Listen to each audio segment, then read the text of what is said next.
اور جو کسی کے اوپر جھوٹا توہین کا مقدمہ درج کرائے اس کی سزا بھی موت کو نافذ کر دیا جائے. آپ تائید کرتے ہیں؟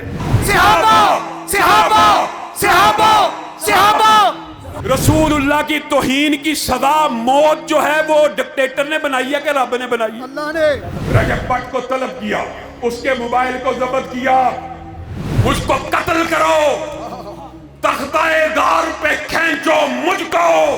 صبر کا پیمانہ ہم نے ہاتھ میں تھاما ہوا. وجہ کیا ہے؟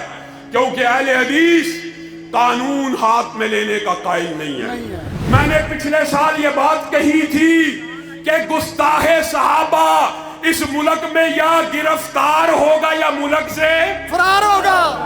اس کے اندر 15 دن گستاخوں کو پروٹیکٹ کرنے والے وکلاء کو لائیو سٹریمنگ میں سنا گیا.